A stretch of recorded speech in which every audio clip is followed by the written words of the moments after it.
안녕하십니까. 저는 그림 그리는 이만나 작가라고 합니다.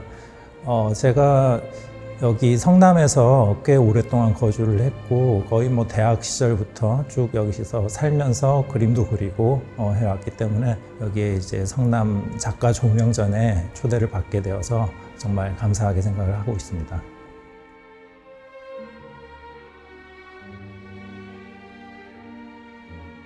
막연하게 꿈꿨던 것은 그 공간에 들어섰을 때 회화 작품이 공간 전체를 점유하면서 뭔가 전율에 가까운 감동을 줄 수 있는 그런 어떤 설치 개념을 막연하게 생각을 했던 것 같아요.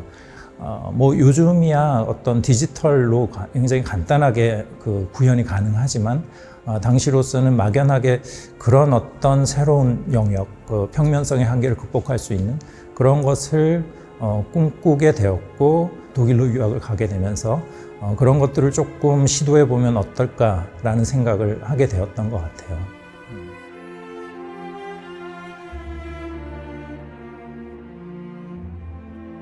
뭔가 벽에 부딪혔다라는 느낌을 굉장히 많이 받았어요. 그러니까 언어적이거나 문화적이거나 또 나이도 꽤 늦은 한 35 그때 정도의 대학생들하고 같이 이제 수업을 들어야 되는 그런 상황이었기 때문에 저 같은 경우는 이제 계속 틀어박혀서 이제 작업만 하는 그래서 마치 그 세계로부터 돌아앉아서 벽을 보고 있다라는 느낌이 좀 들었던 것 같아요. 캔버스라는 거대한 막막한 벽 앞에 서 있는 이미지와 또 독일의 이렇게 그 많은 오래된 건물들의 벽들을 보면서 참 많은 생각을 하게 되었어요. 그러니까 이 벽을 통해서 그 너머를 한번 그 시간의 깊이를 표현해 보자라는 생각을 갖고 또 벽을 소재로 많이 작업을 했던 시기였던 것 같습니다.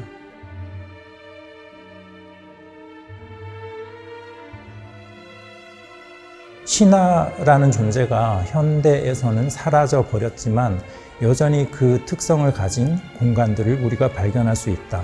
예를 든 것이 좀 특정한 집단 같은 거죠. 이 미술관 같은 공간도 마찬가지예요. 공동묘지, 교도소, 학교, 그런 공간들에서는 시간이 일상의 시간과는 다르게 분절적으로 흐른다. 그런 공간이 바로 이질적인 공간이고 유토피아랑은 어떤 상대적인 헤테로토피아다. 그렇게 정의를 하거든요. 말하자면 시간이 어긋나게 흐르는 경험을 했던 대상들이나 공간들이에요. 그런 것을 한번 경험해 보시면 어떨까라는 생각을 하게 됩니다.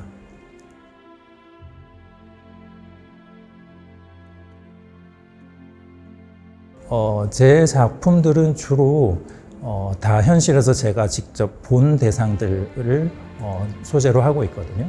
예를 들어서 이제 저 앞에 보이시는 큰 작업 같은 경우에는 더 이상 거기에 없는 풍경이라는 제목을 가지고 있는데요. 실제로 제가 지나가다가 우연히 마주친 풍경이고 그 장면이 굉장히 인상적이어서 사진을 몇 컷 찍어 놨었어요. 야트막한 언덕에 집들이 옹기종기 자리를 잡고 있는데 어느 순간 발밑으로 터널이 뚫리고 그래서 시간이 다르게 흐르는 어떤 공간이 되어버렸죠. 근데 어느 순간 저기를 또 지나갔는데 집들이 싹 사라져 버렸더라고요. 그러니까 이제 도시화가 진행되면서 더 이상은 필요 없는, 없어진 것들이 되어버린 거죠. 그래서 한순간에 사라지는 것을 보고 저것을 더 이상 미루지 말고 작업을 한번 해봐야겠다라고 이제 작품에 옮기게 된 작품이거든요. 그리고 이제 이쪽에 보이시는 가변 풍경이라는 작품은 이제 그 몇 해 뒤에 아파트가 들어서고 공사가 진행되고 있는 현장을 작품으로 옮긴 작품이니까 한번 그것들을 눈여겨서 감상해 보시면 좋을 것 같습니다. 아마 여러분들이 한 번쯤 지나쳤을 곳이기도 합니다.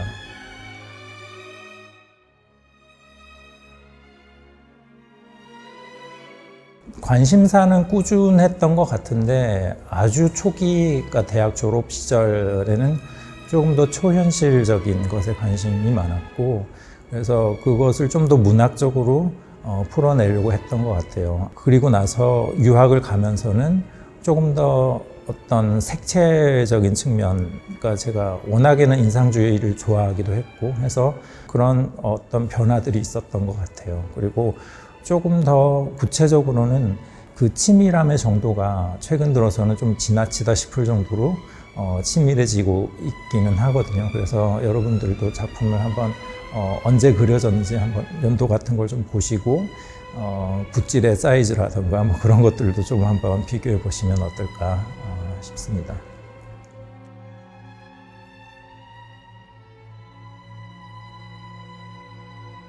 제 작품에서 이제 보여지는 작은 미세한 입자 같은 경우는 저한테 왔던 대상의 울림을 진동처럼 공간 속으로 다시 한번 확장시킬 수 있을까? 그 방법에 대해서 고민하던 차에 그 스푸마토 형식이나 아니면 굉장히 미세한 안개나 진동 같은 느낌으로 표현하면 어떨까라는 생각으로 좀 시도해 봤던 것들이고요. 주로 이제 아주 작은 점들을 찍기도 하지만 바닥에 놓고 아주 묽게 미세한 점이 나오게 뿌리기도 합니다. 그래서 보는 각도에 따라서 아니면 보는 거리에 따라서도 색감들이 조금씩 미세하게 차이가 나거든요. 그래서 입자의 진동, 대상이 가진 울림, 그런 것들을 표현하기 위한 어떤 시도라고 보면 될 것 같습니다.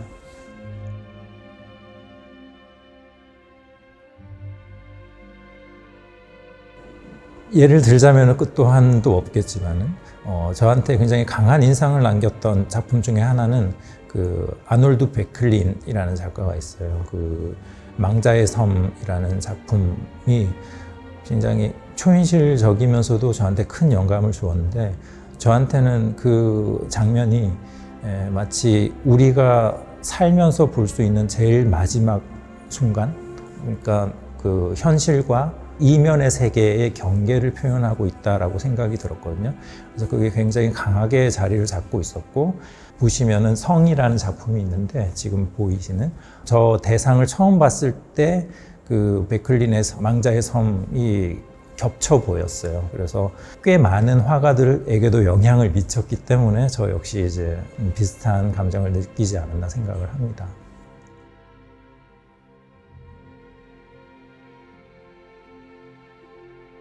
제가 소재로 다루는 대상들이 어디론가 출사를 나가서 멋진 풍경이 여기 있다더라 해서 준비하고 만나는 것들이 아니거든요. 그래서 앞으로도 여전히 저한테 울림을 주는 대상들을 만나기를 지금 기대하고 있고요. 그런 대상들을 꾸준히 그려나가지 않을까 싶어요. 그리고 제가 궁극적으로 바라는 것이 무엇일까 한번 생각을 해봤는데, 사람들에게 감동을 전해줄 수 있으면 좋겠다. 어떤 방식으로든 마음을 움직일 수 있으면 좋겠다. 라는 생각을 많이 하게 되는 것 같아요. 일상으로 돌아갔을 때도 이전과는 다른 눈으로 새롭게 일상을 볼 수 있는 시선을 가지면 좋겠다라는 생각을 하고 있습니다.